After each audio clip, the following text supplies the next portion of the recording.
I was 18 when I thought I found the love of my life. My boyfriend, let's call him Jason, was 20. He was charming, funny, the kind of guy who can make a room light up with his grin. And for a while, I believed he loved me deeply. But love, I would soon learn, is very different from lust.c. Jason had what you'd call an extreme sex drive. At first, I thought it was flattering. He couldn't keep his hands off me. He always told me how attractive I was.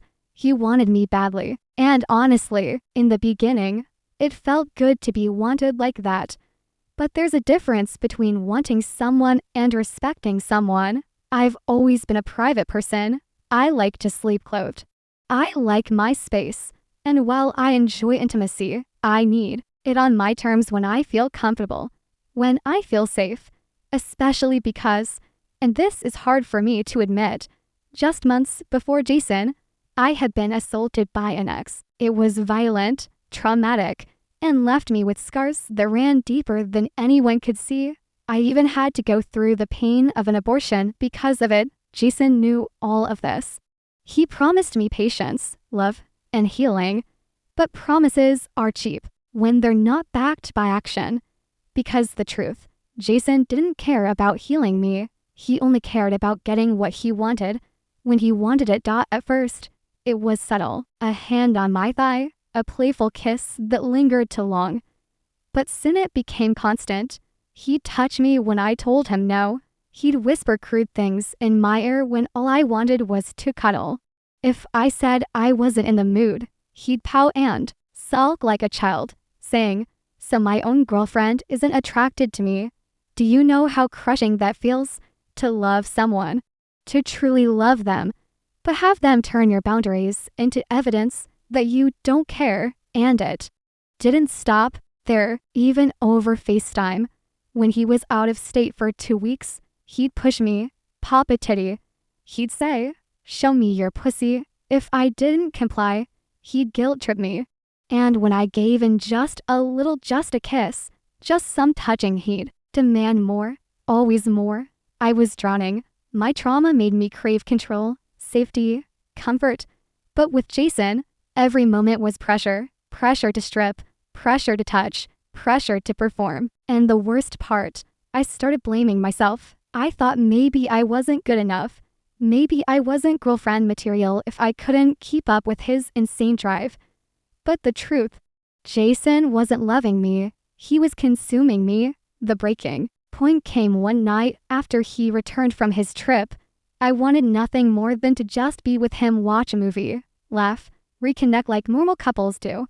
But within minutes, his hands were all over me. I told him no. I begged him to just relax, to talk, to be close in ways that didn't involve sex. And he looked at me with this irritation.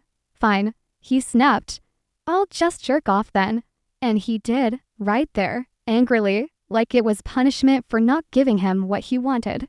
I felt my stomach twist with shame, not because of what he did, but because of how little I seemed to matter in that moment. I was just a body to him, not a partner, not someone he loved. And that's when something inside me broke. I realized I had given this man my love, my patience, my vulnerability. I had trusted him with my deepest wounds. And in return, he treated me like a toy, a vending machine he could put pressure on until something came out. So I made a decision. If Jason couldn't understand respect, I was going to make him feel what it was like to be powerless. I started pulling back, not in ways he could accuse me of. I still smiled, still said I loved him, still played the perfect girlfriend. But intimacy, that stopped being on his terms. When he tried to grope me out of nowhere, I'd move his hand away publicly. When he made dirty jokes around friends, I'd laugh sweetly and say, "Wow, Jason, it's like sex is the only thing you think about."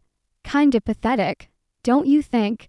Watching the embarrassment flash across his face was satisfying. Then came the real revenge. One evening, he was all worked up, begging me for oral like always. I smiled, leaned in close, and whispered, "You know what, Jason, I think you should handle it yourself. You're so good at that anyway. And then I left him sitting there, red-faced, pants half undone. The next day, I took it further. He tried to initiate again. But this time, I pulled out my phone, looked him dead in the eye, and said, "Hold on. I just want to record how desperate you look right now. You beg more than a dog for scraps." He froze. Suddenly, the confident, sex-driven Jason wasn't so bold. He muttered something about me being cruel. But I just smiled. Cruel Jason. I've been telling you no for months. You never listened. Now it's my turn not to listen. For the first time, he had no comeback, no manipulation. Just silence. It didn't take long for him to crumble. Within a week, he was begging not for sex, but for me to stay. He promised he'd change, that he'd stop pushing, that he'd respect my boundaries. But by then, it was too late. Because the sweetest revenge wasn't humiliating him. It wasn't pulling away or mocking his desperation.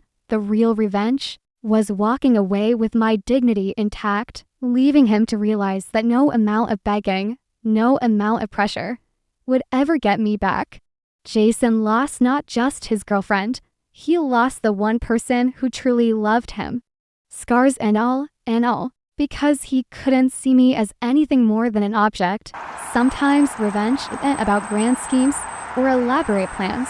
Sometimes the sweetest justice is reclaiming your power, choosing yourself over someone who never valued you. And let me tell you, nothing feels better than turning the tables on someone who thought they owned you.